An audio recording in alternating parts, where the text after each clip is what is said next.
નમસ્કાર મિત્રો, આજની વાતમાં આપનું સ્વાગત છે ને આજે વાત કરીશું સંસદના ધોવાઈ ગયેલા ચોમાસુ સત્રની। સંસદનું સત્ર હંમેશા મહત્વપૂર્ણ એટલા માટે હોય છે કારણ કે કેન્દ્ર સરકાર જે કેટલાક કાયદાઓ લાવવા માંગતી હોય છે, જ્યારે બીજી તરફ વિપક્ષ જે છે સરકારને ઘેરવાનો અને સત્તા પક્ષની સામે જે મુદ્દાઓ હોય છે, જનતાના મુદ્દાઓ ઉઠાવવાની કોશિશ અથવા તો પ્રયાસ કરતો હોય છે।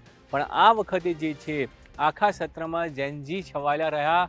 જેનઝીનું જંતર મંતર ઉપર જે આંદોલન થયું તે આંદોલને સંસદના સત્રને જે છે ખૂબ ધમાકેદાર અને હોબાળેદાર બનાવ્યું, કારણ કે વિપક્ષે સતત આ મુદ્દો ઉઠાવ્યો। જે પ્રકારે સત્રની શરૂઆતમાં આંદોલન ચાલ્યું હતું, શિક્ષણ મંત્રી સામે શિક્ષણ મંત્રીનું રાજીનામું માંગવામાં આવ્યું। સત્ર દરમિયાન સત્રની પહેલાં જે છે શિક્ષણ મંત્રીનું રાજીનામું પડ્યું અને તે પછી સંસદની અંદર સંસદનું સત્ર ચાલુ થવાની સાથે જ શિક્ષણ મંત્રીનું રાજીનામું પડ્યું અને ત્યારબાદ આંદોલન સમેટાયું। પણ એ આંદોલનની ગુંજ છેલ્લા દિવસ સુધી રહી અને તે આંદોલનના કારણે વિપક્ષને એક મોકો મળી ગયો સરકારને ઘેરવાનો।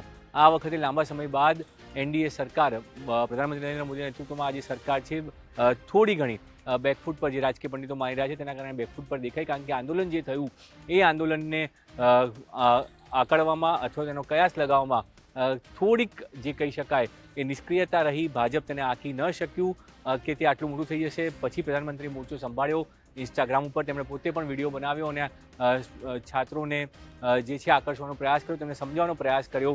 આ તમામ મુદ્દાઓ જે છે પછી આવ્યા, પણ તેના કારણે સંસદનું સત્ર જે છે એ હોબાળાવાળું રહ્યું અને વિપક્ષને એક મુદ્દો મળી ગયો સરકારને ઘેરવા માટેનો, જેના કારણે વિપક્ષે સતત આ સત્રમાં હોબાળો કર્યો।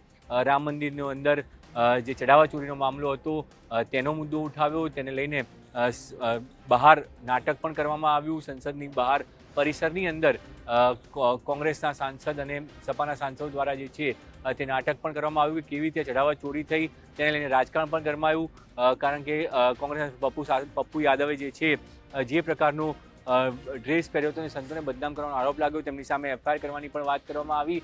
તમામ મુદ્દાઓ થયા અને તેના કારણે સંસદમાં જે છે હોબાળો જે છે તે જોવા મળ્યો।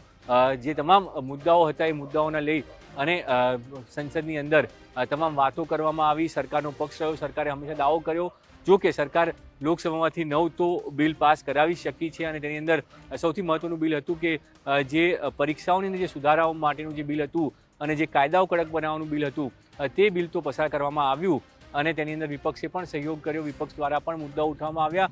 બિલ કડક કરવાથી તેનું સોલ્યુશન નહીં આવી જાય, પણ તેમ છતાં એ કાયદાઓ એટલા કડક કરવામાં આવે છે જેથી કરીને કોઈ હવે પેપર લીક કરવાનું ન વિચારે, તે પ્રકારનો દાવો પણ કરવામાં આવ્યો સરકાર દ્વારા। સરકારની પૂરી કોશિશ હતી કે વિપક્ષ તેમની સાથે મળી અને જે પરિસીમન બિલ છે તે લાવવામાં આવે અને સાથે એફસીઆરએનું જે બિલ છે તે બિલ આ સત્રમાં લાવવામાં આવે, પણ તેવું કંઈ થઈ શક્યું નહીં। આજે સત્રની સમાપ્તિ થઈ ગઈ, પરંતુ જે કટસી મિટિંગ હોય છે સત્ર પત્યા બાદ કે જેની અંદર લોકસભાના અધ્યક્ષ જે હોય છે સ્પીકર, એ સ્પીકરની ચેમ્બરમાં સત્તા પક્ષ અને વિપક્ષના સભ્યો બેસીને ચા નાસ્તો કરતા હોય છે, તે પરંપરા પણ તૂટી। વિપક્ષે આજે તેનો બહિષ્કાર કર્યો, કારણ કે જે પ્રમાણે ગૃહ નહોતું ચાલ્યું અને સરકાર ગૃહમાં જવાબ નહોતી આપી રહી। છેલ્લે તો કેન્દ્રીય ગૃહમંત્રીએ પણ કહી દીધું કે તેઓ સત્તામાં ચર્ચા માટે તૈયાર છે, પણ વિપક્ષ તેમની વાત સાંભળે અને વિપક્ષ વાત સાંભળે તેવું કહ્યું કે વિપક્ષના કોઈ પણ સવાલ ડરતા નથી, તે પ્રકારનું નિવેદન પણ આપવામાં આવ્યું કેન્દ્રીય ગૃહમંત્રી દ્વારા। તેમના દ્વારા સ્પીકરને ચિઠ્ઠી પણ લખવામાં આવી, પણ તેમ છતાં સતત જે છે વિપક્ષે હોબાળો કર્યો, વિપક્ષ ગૃહમાં ન ગયું અને એક જ સવાલ કરવામાં આવ્યો કે કેમ આ જે જનતા મંચ પર આંદોલન થયું તેની અંદર પેલેટ ગનનો ઉપયોગ કેમ થયો, લાઠીચાર્જનો ઓર્ડર કોણે આપ્યો અને શું મુદ્દો રહ્યો। રાહુલ ગાંધીએ સતત કેન્દ્રીય ગૃહમંત્રી અમિત શાહને ઘેરવાનો પ્રયાસ કર્યો અને તેમના ઉપર સવાલ ઉઠાવ્યા, પણ સરકારે તેના તમામ જવાબ આપ્યા। કેન્દ્રીય સંસદીય મંત્રી કિરણ રિજિજુ દ્વારા રાહુલ ગાંધી સાથે પણ મલ્ટિપલ વાતચીત કરવામાં આવી।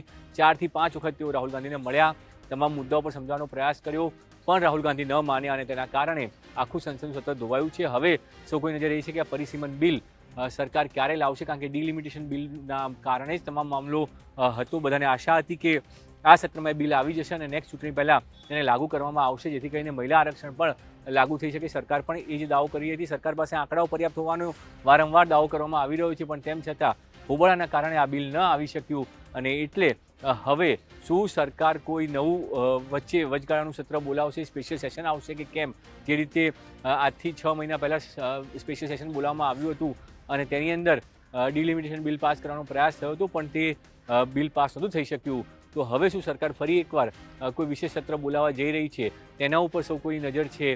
પણ આ સંસદની અંદર જે હોબાળો થયો છે આ સત્રની અંદર અને સરકારને બેકફૂટ પર જવું પડ્યું છે તેવા સંજોગોની અંદર સરકાર હવે કઈ રીતે આક્રમકતાથી વિપક્ષના તમામ સવાલોનો જવાબ આપે છે તેના ઉપર સૌ કોઈ નજર રહેલી છે. અને રાહુલ ગાંધી એ જે પ્રકારે રાહુલ ગાંધી અને અખિલેશ યાદવની જોડીએ સરકારને આ વખતે દબાણમાં લાવી અને જે પ્રકારનો વિરોધ કર્યો છે સંસદની અંદર પણ અને સંસદની બહાર પણ કે જેના કારણે ગૃહ ન ચાલી શક્યું. ભાજપના સાંસદોએ પોતે બહાર રહી અને કોંગ્રેસનો વિરોધ કરવો પડ્યો કે કોંગ્રેસ જે છે ગૃહ ચાલવા નથી દેતી.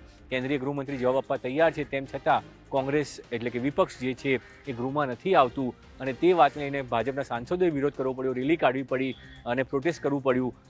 તે પ્રકારનું હંગામેદાર સત્ર આ રહ્યું છે.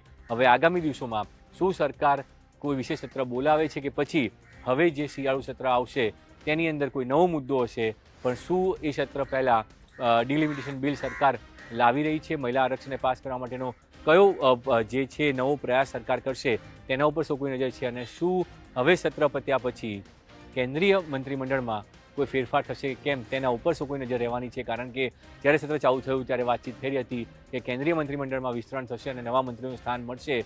પણ હવે આંદોલન બાદ સ્થિતિઓ બદલાઈ છે ત્યારે જોવાનું એ રહેશે કે સરકાર શું હવે વિશેષ સત્ર બોલાવવાનું જોખમ લે છે કે પછી પહેલાં મંત્રીમંડળમાં વિસ્તરણ કરવામાં આવે છે અને નવા ચહેરાઓને યુવા ચહેરાઓને તેની અંદર જોડવામાં આવે છે. કારણ કે ભાજપ હવે ઝેનઝી તરફ આગળ વધી રહ્યું છે, ઝેનઝી એરા તરફ આગળ વધી રહ્યું છે. યુવા લોકોને સમજાવવામાં આવી રહ્યા છે કે ભાજપે કેટલા કામ કર્યા છે, કેન્દ્રની મોદી સરકારે શું કામ કર્યું છે. આ તમામ મુદ્દાઓ લઈને લોકોની વચ્ચે જવાનો પ્રયાસ થઈ રહ્યો છે. અત્યારે તિરંગા યાત્રાનો માહોલ ચાલી રહ્યો છે, આઝાદી પર્વ મનાવાઈ રહ્યું છે.